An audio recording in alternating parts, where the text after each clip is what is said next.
नमस्कार। Discovery of spiritual India के कार्यक्रम में आप सबका हार्दिक अभिनंदन, हार्दिक स्वागत। ये कार्यक्रम हम आज दावणगेरे कर्नाटका से करने जा रहे हैं। दावणगेरे मैनचेस्टर ऑफ इंडिया के नाम से भी जाना जाता था।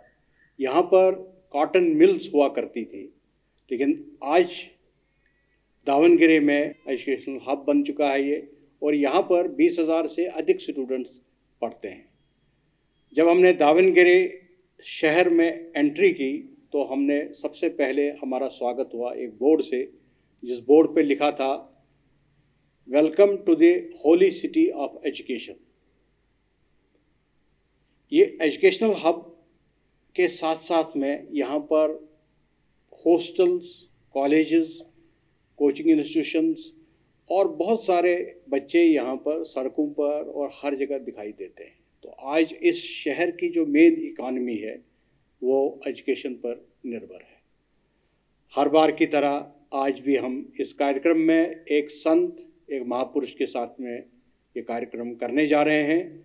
मैं कार्यक्रम को आगे बढ़ाने से पहले मैं स्वागत करना चाहता हूँ, मैं अभिनंदन करना चाहता हूँ ब्रह्मा कुमारीज लीला बहन जी का। आप दावणगेरे सेंटर की इंचार्ज है। यहाँ ब्रह्मा कुमारीज का ये दावणगेरे में सेंटर है और आप यहाँ की इंचार्ज है। बहन जी, आपका बहुत बहुत हार्दिक अभिनंदन, हार्दिक स्वागत और आपको मैं नमन करता हूँ। ये कार्यक्रम हम आज आपके साथ में करने जा रहे हैं। बहुत सारे प्रश्न हमारे मन में हैं। हमारे जो दर्शक ये कार्यक्रम पूरे विश्व में देख रहे हैं उनके मन में भी बहुत सारे प्रश्न हैं, और ये जो सिलसिला है प्रश्नों का, ये आगे बढ़ाने से पहले एक बार फिर आपका हार्दिक अभिनंदन। भाई जी, आप भी यहाँ पर पधारे। इस दावणगेरे शहर को देवनगरी भी कहते हैं। ऐसी ये देवनगरी में आपका भी बहुत बहुत अभिनंदन, स्वागत है। बहुत बहुत धन्यवाद। सबसे पहले प्रश्न यही आता है बहन जी कि आपने इस सेंटर को एस्टेब्लिश किया और आप काफ़ी समय से ब्रह्मा कुमारीज के इस संस्था के साथ में जुड़ी हुई हैं।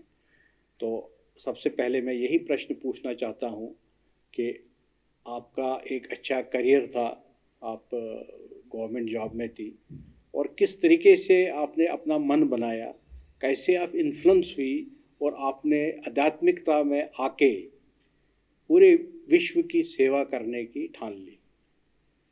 मेरा जो लौकिक जन्म हुआ वो एक धार्मिक परिवार में हुआ जी, जिसमें बचपन से ही हमको राम रक्षा स्तोत्र, भगवद गीता के श्लोक आदि पठन करने के लिए मेरे पिताजी और माँ ने हमको सिखाया। पिताजी भी हर दिन पूजा पाठ करते थे जी, हमको भी करना पड़ता था, तभी हमको नाश्ता मिलता, भोजन मिलता था। तो ऐसे माहौल में मेरी माँ थोड़ी दुखी थी, क्योंकि मेरे बड़े भाई को एक बीमारी थी, तो उसके कारण मेरी माँ बहुत दुखी थी। और उस समय पर हमारे घर के नज़दीक में ही एक ब्रह्मा कुमारी बहन आकर के इस संस्था के बारे में पाठ कराया करती थी। उन्होंने 7 दिन का कोर्स किया माँ ने पूरा सुना, उसको अच्छा लगा।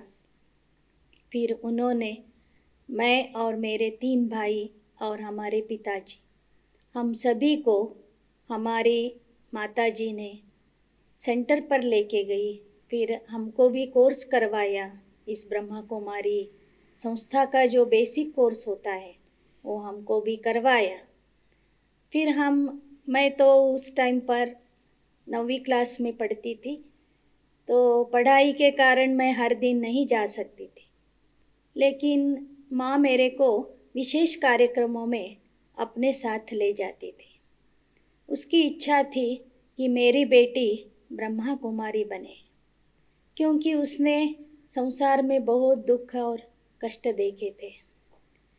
तो मैं उसके साथ जाने लगी। मैंने भी यहाँ जो पढ़ाया जाता है राजयोग सीखा। फिर यहाँ का ज्ञान जो है वो पूरा मैंने समझ लिया। फिर भी अगले साल में मैं मैट्रिक थी, माना 10वीं क्लास में पढ़ती थी, तो उस समय पर रेगुलर मैं जा नहीं सकी।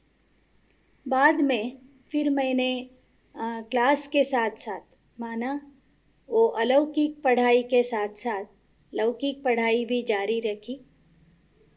तो वहाँ के जो हमारे भाई थे, बड़े भाई, हुबली में जो ब्रह्मा कुमारी संस्था को चलाते थे, और एक बहन भी है, निर्मला बहन, उन्होंने मुझे घर से आते हुए भी क्लास कराने का, भाषण करने का मौका दिया। हाँ, और हर क्षेत्र में मुझे आगे बढ़ाया कि इस ज्ञान को कैसे सुनाना है, कैसे प्रवचन करना है, ये सभी उन्होंने मुझे सिखाया। तो मैं घर में रहकर भी ईश्वरीय सेवा में 2-3 घंटा समय अपना देती थी। मैंने वुमेंस कॉलेज को ज्वाइन किया था, आर्ट्स के सब्जेक्ट में मैं पढ़ रही थी।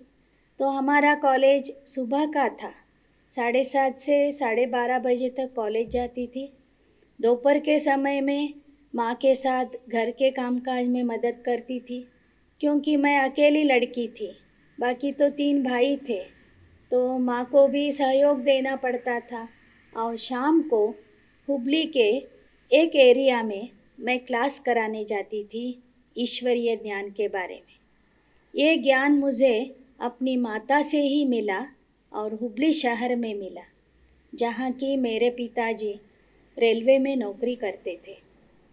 तो ऐसे हमारा सारा परिवार ईश्वरीय क्लास में जाने लगा, ब्रह्मा कुमारी संस्था से जुड़ गया, और हम परिवार के साथ 1975 में माउंट आबू भी हो कर के आए। फिर बाद में बढ़ते बढ़ते हमारे 2 भाइयों ने अपने लौकिक का मार्ग चुना, शादी की, और वो आज भी उनके परिवार के साथ बहुत अच्छी रीति से चल रहे हैं, क्योंकि उनको बचपन में ही ये ज्ञान मिला था। तो इससे वो अपने लौकिक जीवन में भी बहुत अच्छी रीति से बैलेंस करते हुए चल रहे। और एक मेरे से बड़ा भाई जो था, उसने कैनरा बैंक में नौकरी करके ऑफिसर के स्थान पर उसने सेवा की, और अभी उसने रिटायरमेंट लिया है, वो धारवाड़ में रहते हैं। लेकिन मेरे बारे में माँ ने जो सोचा था कि मेरी बच्ची ब्रह्मा कुमारी बने, इस संसार की दलदल में नहीं फंसे, क्योंकि उसने अपने जीवन में बहुत ही कष्ट देखे, दुख देखा। बच्चों के बारे में माँ को कैसी चिंता होती है, कैसे दुख होता है। 4 बच्चे हैं, माना 4 लोगों के बारे में भी उसको सोचना पड़ता है, हर एक की तबीयत को देखना पड़ता है। एक बच्चे को भी तबीयत में थोड़ा ऊपर नीचे हो जाता है तो माँ को कैसे दुख होता है, ये मैंने मेरी माँ से देखा। और उसको अंदर से था कि अभी तो मेरे को एक भगवान ही रक्षा करने वाला है, भगवान से ही मुझे इस दुख से मुक्ति का मार्ग मिल सकता है। जब उसने ये मालूम किया, ये उसको मालूम हो गया, तो उसको अंदर से ये इच्छा उत्पन्न हुई कि मेरी बेटी को मुझे ब्रह्मा कुमारी बनाना है, जिससे कि वो इस संसार के दलदल से, संसार के दुख और कष्टों से मुक्त हो जाए। और मेरी भी अंदर से इच्छा तो थी ही, लेकिन बीच में जब मैं BA 1 में पढ़ती थी तो मुझे अस्थमा का अटैक हो गया। तो मैंने सोचा कि क्यों ना मैं अपने पैर पर खड़ी रहूं। तो मैंने पोस्टल डिपार्टमेंट में नौकरी शुरू की। मेरिट से मुझे वहाँ पर नौकरी मिल गई, तो मैंने नौकरी भी शुरू कर दी। नौकरी के साथ साथ मैं ये अलौकिक सेवा, माना ब्रह्मा कुमारियों की संस्था जो कर रही है, वो सेवा भी मैं करती थी। और बीच में माँ की तबीयत बिगड़ने के कारण घर का कामकाज भी करती थी।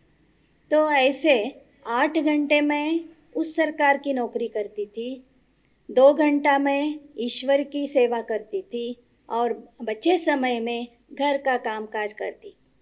तो जैसे जैसे मैंने नौकरी में आगे बढ़ने लगी और मेडिसिन के आधार से मेरी तबीयत को भी मैंने संभाल लिया, तो मैंने सोचा कि अगर अस्थमा होते हुए भी मैं इतना सब कुछ कर सकती हूँ, नौकरी भी करती हूँ, घर में रसोई का काम करती हूँ और ये ईश्वरीय सेवा भी करती हूँ, तो क्यों ना माँ के होते हुए ही मैं इस संस्था में पूरी तरह से जुड़ जाऊँ। ये सोचकर मैंने 1987 में अपने जीवन को इस संस्था के कार्य में संपूर्ण समर्पित कर दिया। नौकरी को छोड़ के मैं यहाँ आ गई और पहला ही जी। सेवा का मौका मुझे दावणगेरे में सेवा करने के लिए। तो 87 में दीदी आप डायरेक्ट दावणगिरी आई कि आपने हुबली से ये शुरू किया था?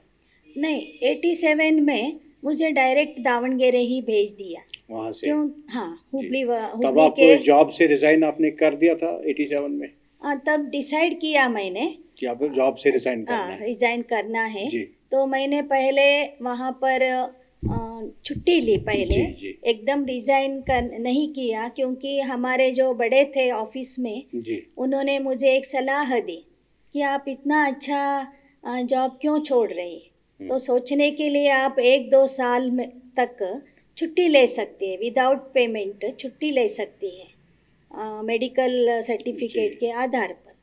तो वैसे मैंने किया और तब से ही मैं दावणगेरे आ गई। फिर आप वापस कभी नहीं गए? नहीं जॉब गई। में नहीं गए? तो लेकिन हमारे जो धारवाड़ और हुबली के पोस्टल स्टाफ था, जी। जो अधिकारी लोग थे, उन्होंने बहुत ही मुझे सहायता की, जी। मुझे बहुत सहयोग दिया। उन्होंने बोला जी। कि आप एक पुण्य काम के लिए ये जॉब छोड़ रही है, तो हमारी ओर से भी कुछ आपको हम सरकार के द्वारा बेनिफिट दिलवाएंगे। जी। तो उसी समय पर 11 साल 10 साल नौकरी करने वालों को भी पेंशन मिलेगी, ये नया कानून आ गया। जी। तो उन्होंने मुझे वो काम करके पेंशन मिलने जैसा मुझे करके दिया।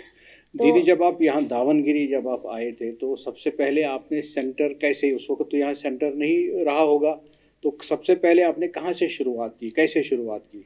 आपके पास स्वाभाविक है कि उस वक्त धन की भी कमी रही होगी, कॉन्टैक्ट्स भी उतने नहीं थे इस शहर में, और आप ऑब्वियस है आप उस वक्त यंग एज थी आपकी, तो कैसे आपने इन चीज़ों को मैनेज करके यहाँ पर सेंटर शुरू कर दिया? जब मैं दावणगेरे में आई जी। तो यहाँ पर पहले से सेंटर था, जी। लेकिन इतनी वृद्धि नहीं हुई थी। तो एक किराए पर 400 रुपये का एक मकान था, जी। जिसका किराया 400 रुपया था, लेकिन सब भक्तों से या आने वाले सदस्यों से कुल मिलाकर 500-600 ही आता था। जी। तो किराया देने के बाद मेरे पास 190-200 रुपया बचता था, और मुझे वहाँ पर जॉब में मिलता था उस टाइम पर 2500-3000। जी। तो मुझे पहले पहले थोड़ा मुश्किल लगा कि इतने कम पैसों में मैं कैसे कैसा होगा? मेंटेन करूं। और दूसरा, मुझे खाली खाली लगता था, क्योंकि 8 घंटा मैं वहाँ पर काम करती थी। यहाँ तो आने वाले लोग भी ज़्यादा नहीं थे। जी। सुबह एक क्लास और शाम को एक क्लास। तो मैंने सोचा कि अपने आप को बिजी करना है। जी। अभी एक पाँव आगे रखा है, माना मुझे इसको डेवलप करना है। तो मैं दावणगेरे के उपनगरों में, जी। जी। एक्सटेंशन एरिया में मैं खुद अकेली चलते जाती थी, और वहाँ पर मंदिरों में या महिला समाजों में, महिला संघ जो होते हैं, वहाँ सबको इकट्ठा करके मैं इस ध्यान को वहाँ पर बोलती थी। तो ऐसे होते होते होते फिर दावणगेरे में 1 से 2, 2 से 3, ऐसे 10 सेंटर्स अभी खुल गए। आज के डेट में 10 सेंटर है। 10 और ये सेंटर्स जो ये जहाँ पर हमारा ये कार्यक्रम चल रहा है, ये आपका यहाँ पर मेन सेंटर है, यहाँ से आप सबको मैनेज करते हैं? करते हैं। जी। जी। जी। तो किराए का सेंटर हमने छोड़ दिया, और जो अभी जो कार्यक्रम हम कर रहे हैं, ये जगह हमको सरकार के द्वारा जी। 83 में 1 रुपया पर स्क्वायर फीट के हिसाब से मिल गई थी। 100 बाय 160 जगह मिली। जी। जी। लेकिन मैं जब आई थी तो इधर कुछ भी नहीं था जी। आसपास में। जी। जी। फिर हमने बड़े भाई और बहनों के, हुबली के जो हमारा जोनल हेड जी। क्वार्टर है, जोनल हेड क्वार्टर है, तो वहाँ से उनकी राय से हमने यहाँ पर एक बड़ा शिवलिंग बनाया। जी। क्योंकि यहाँ कर्नाटक में और उसमें भी उत्तर कर्नाटक में शिव के भक्त बहुत संख्या में हैं, जी जी, जिनको यहाँ पर लिंगायत लोग कहते हैं। लिंगायत कहते हैं जी। वो लोग अपने गले में भी जन्मते ही तीसरे दिन लिंग को बांधते हैं जी जी और मरते वक्त भी वो लिंग ही उनके साथ जाता है, जी जी, लिंग के साथ उनको दफन करते। तो शिव के ऊपर उनको बहुत प्यार है और वो लोग का भोजन ये वो भी सात्विक रहता है। जी तो उन भक्तों को आकर्षित करने के लिए हमने इस शिवलिंग के मॉडल में अपना सेवा केंद्र बनाया यहाँ पर बनाया। जी जी, और उसमें बहुत सारे चित्र भी रखे, मॉडल्स रखे, जिसके द्वारा हम इस ईश्वरीय ज्ञान को अच्छी तरह से फैला सकेंगे। जी। तो बहुत ही सुंदर, बहुत ही अद्भुत चर्चा रही इस सत्र में बहन जी के साथ में। हमने जाना कैसे किन परिस्थितियों में बहन जी ने अपनी स्कूलिंग पूरी की और ये किस बीमारी के साथ जूझ रहे थे उस वक़्त। इनकी माता जी ने किस स्ट्रगल के साथ में बच्चों को पाला बड़ा किया और इन्होंने डिसाइड किया कि इनको अब ब्रह्मा कुमारीज़ के इस ज्ञान में परमानेंटली आना है और इनने पूरा वर्ल्ड को रिनाउंस करके एक संन्यास के रूप में अपने आप को इन्होंने ट्रांसफॉर्म किया और ट्रांसफॉर्मेशन के बाद में ये दावनगिरी ब्रह्मा कुमारीज़ के सेंटर इन्होंने यहाँ से एस्टेब्लिश करने शुरू किए। यहाँ पर आज के डेट में 10 सेंटर है ब्रह्मा कुमारीज़ के और ये मेन सेंटर है जहाँ पर हम बैठे हैं। यहाँ ये भगवान शिव के लिंग के स्वरूप में बनाया गया है सेंटर को। और जैसे बहन जी ने कहा कि ये लिंगाइट्स का एरिया है, यहाँ पर मैक्सिमम फॉलोअर्स जो है भगवान शिव के हैं, भगवान शिव के लिंग को मानते हैं, इनको लिंगाइट्स कहते हैं। और ये सेंटर भी वैसे ही उसी थीम के साथ में, उसी मिशन के साथ में, अभियान के साथ में ये सेंटर एस्टेब्लिश किया गया है। कार्यक्रम को यहाँ समाप्त करने से पहले मैं बहन जी का एक बार फिर बहुत बहुत धन्यवाद देना चाहता हूँ आपको। आपने इस कार्यक्रम में हमारे साथ में भाग लिया और बहुत ही महत्वपूर्ण आपने सूचना दी अपने बारे में, इस सेंटर के बारे में और ब्रह्मा कुमारीज़ के बारे में। आप सबको मेरा एक बार फिर बहुत बहुत हार्दिक धन्यवाद। मिलते हैं अगले कार्यक्रम में। नमस्कार।